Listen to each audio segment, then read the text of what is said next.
দীর্ঘদিন গোপনে থাকা এক বিস্ফোরক তথ্য অবশেষে প্রকাশ্যে এসেছে। প্রথম দেখায় এটি হয়তো সাধারণ খবর মনে হতে পারে, কিন্তু গভীরে গেলে এর প্রভাব ভয়ঙ্কর এবং সুদূর প্রসারী।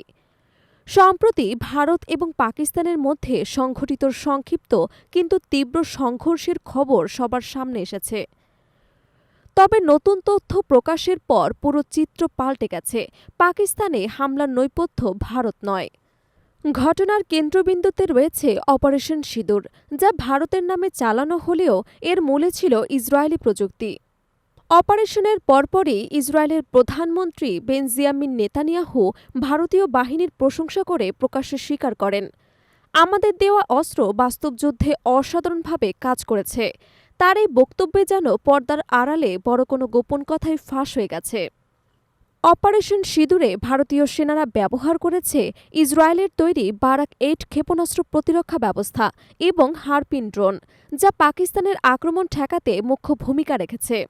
বারাক-8 একসাথে শত্রুর বিমান, ড্রোন এবং ক্ষেপণাস্ত্র প্রতিহত করতে সক্ষম। এর ৩৬০ ডিগ্রি কাভারেজ এবং একাধিক লক্ষ্যবস্তু ধ্বংসের ক্ষমতা ভারতীয় বাহিনীকে যুদ্ধক্ষেত্রে বাড়তি শক্তি দিয়েছে। সক্রিয় রাডারের সাহায্যে এটি ১০০ কিলোমিটার দূরের হুমকি শনাক্ত এবং ধ্বংস করতে পারে।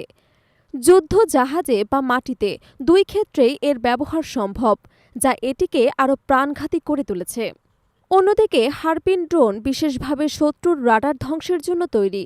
এর সেন্সর শত্রুর রেডিয়েশন সিগন্যাল শনাক্ত করলেই মুহূর্তেই আঘাত হানে।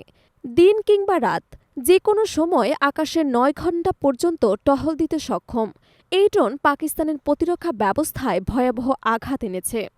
ভারত দাবি করেছে তারা প্রায় ১০০ ঘণ্টা ধরে পাকিস্তানে একের পর এক ক্ষেপণাস্ত্র হামলা প্রতিহত করেছে, যা মূলত এই ইসরায়েলি প্রযুক্তির কারণেই সম্ভব হয়েছে। কিন্তু এখানেই শেষ নয়। বিশ্লেষকদের মতে এর পেছনে আরও ভয়ঙ্কর এক পরিকল্পনা সক্রিয়।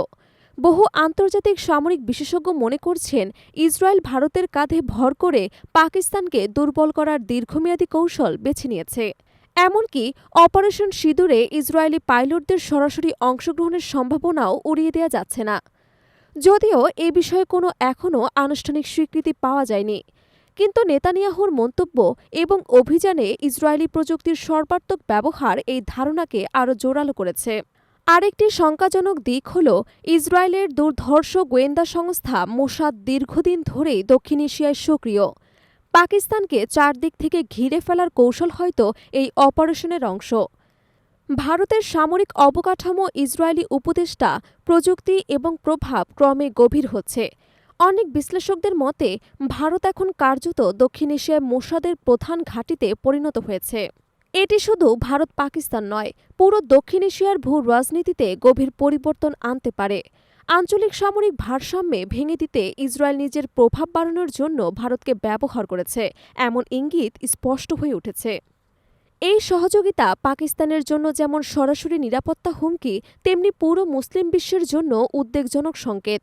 সবচেয়ে বড় প্রশ্ন, ভারত কি কেবল একটি সহযোগী শক্তি ছিল, নাকি পুরো পরিকল্পনার নাটের গুরু ইসরায়েল, আর ভারত ছিল শুধু কার্যকারী বাহিনী?